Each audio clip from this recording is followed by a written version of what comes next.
Hello everyone. আসলে আমরা আজকে যে জিনিসটা শিখবো এটা আসলে আমাদের প্রত্যেকজনের হচ্ছে লাইফে আসলে সবচেয়ে বেশি উপকারী দিবে, কারণ হচ্ছে ফেসবুক আমরা সবাই ইউজ করি, তাই না? তো ফেসবুক হচ্ছে ইদানিং হচ্ছে তাদের আপডেটটা আসার পরে আমরা সেইভাবে হচ্ছে সেই স্পিডটা পাচ্ছি না, বা ফেসবুকের এই লেআউট, নতুন যে লেআউট সেটার সাথে আমরা খাপ খেয়ে নিতে পারছি না, বা আমাদের নেট কানেকশন সেটা হচ্ছে আমার সেই স্পিডটা দিতে পারছে না। সো আজকে দেখবো কিভাবে আমরা হচ্ছে আগের অবস্থা ফিরে যাব এবং আমাদের ফেসবুকটা এই যে আগের লেআউটে ফিরে সুন্দরভাবে কাজ করতে পারবো। অনেকে এই ট্রিক্সটা জানে, যারা জানে না তাদের জন্য। সো আমরা প্রথমে হচ্ছে আমাদের ব্রাউজারে চলে যাব।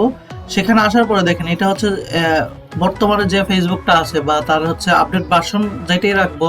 সেখানে আসার পর দেখেন আমার নেটওয়ার্ক মোটামুটি কানেকশন কাজ করতেছে না, বা হচ্ছে এই যে কোনো কিছু হচ্ছে লেট করতেছে, বা একটা ব্যাপার আছে যে এখানে।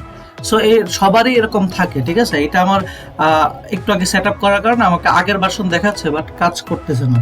তো যাদের হচ্ছে নতুন ভার্সনে আছে তারা কি করবেন, আগের ভার্সন আনার জন্য জাস্ট নতুন একটা ট্যাব নেবেন। কি করলাম, নতুন একটা ট্যাব নেবেন, সেখানে লিখবেন old old layout for Facebook, ঠিক আছে? তো এটা আসার পরে এখানে একটা অপশন পাবেন, old layout for Facebook Google Chrome download, ঠিক আছে? এই লিঙ্কটা আমি দিয়ে দিব ডেসক্রিপশনে। এই লিঙ্কটাকে ক্লিক করবেন।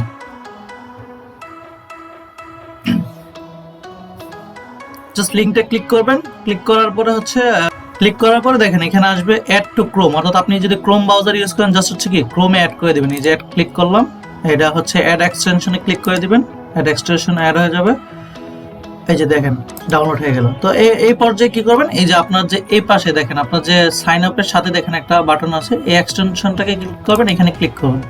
করার পরে দেখবেন সবার নিচে এই যে ওল্ড লেআউট ফর ফেসবুক আছে, এখানে আমি এই পিন বাটনটা ওপেন করে দিবি, যে পিন করে দিলাম। দেন এবার হচ্ছে আপনি আপনার ফেসবুকে যান। দেখেন আপনার একদম স্বাচ্ছন্দ্যে একটু আগে যেটা কাজ করতেছিল না, এবার দেখেন একদম স্মুথলি কাজ করতেছে সবকিছু।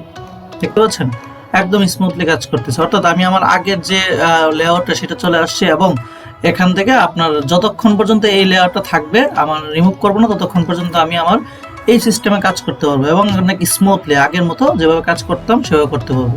সো যারা আমার মতো নতুন ফেসবুকের নতুন লেআউটে অভ্যস্ত হয়ে উঠতে পারে নাই, তারা চাইলে এরকম পুরান লেআউটে নিয়ে কাজ করতে পারেন। সবাইকে ধন্যবাদ, আমার সাথে থাকবেন, নতুন করে শিখতে থাকবেন। আল্লাহ হাফেজ।